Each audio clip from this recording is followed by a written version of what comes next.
জলফাই জ্বলা মিঠা আচাৰ এনেকৈ বনালে ল'ৰা ছোৱালীবিলাকেও খাই বিৰাটেই ভাল পায় আৰু টিফিনত দিবলৈ সুবিধা হয় ৰুটিৰ লগত।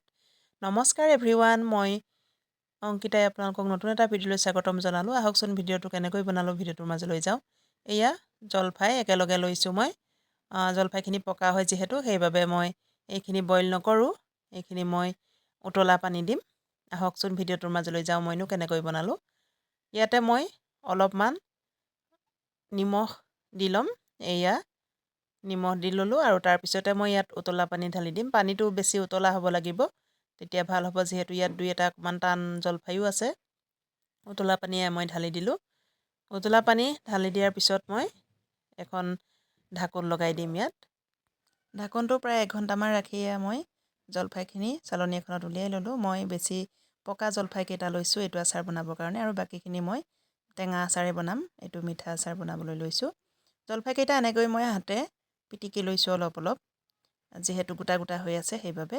আৰু ইয়াতে লৈছোঁ মই 2টা ভোট জলকীয়া।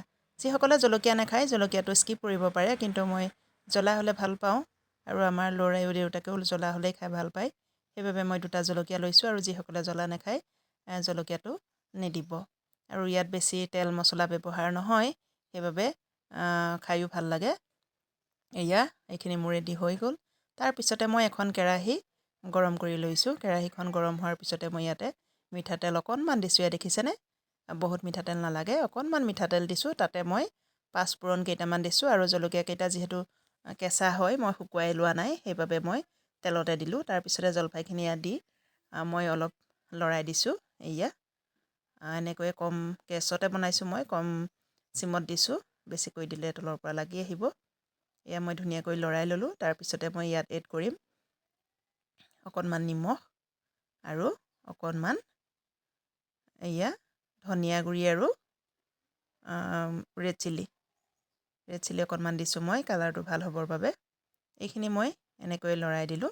ইয়াত মই হালধি ইউজ কৰা নাই দেই, মিঠা আচাৰ যিহেতু, সেইবাবে মই হালধি ইউজ কৰা নাই। ধনিয়া গুড়ি আৰু ৰেড চিলি অকণমানহে ব্যৱহাৰ কৰিছোঁ। তাৰপিছতে দিলোঁ মই এয়া অকণমান গুড়।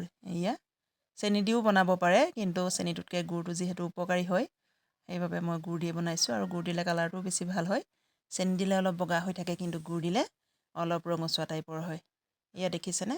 গুড়টো গলি যোৱালৈকে এনেকৈ ধুনীয়াকৈ লৰাই থাকিব লাগিব। গুড়খিনি ধুনীয়াকৈ গলি আহিলে এয়া মোৰ অৱশ্যে ৰেডি হৈয়ে গৈছে। আৰু দেখিছেনে কিমান ধুনীয়া হৈছে?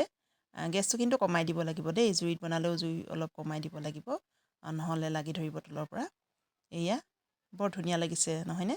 যে দেখিবলৈ যেনেকুৱা ধুনীয়া লাগিছে, কিন্তু খাবলৈও সিমানেই ধুনীয়া।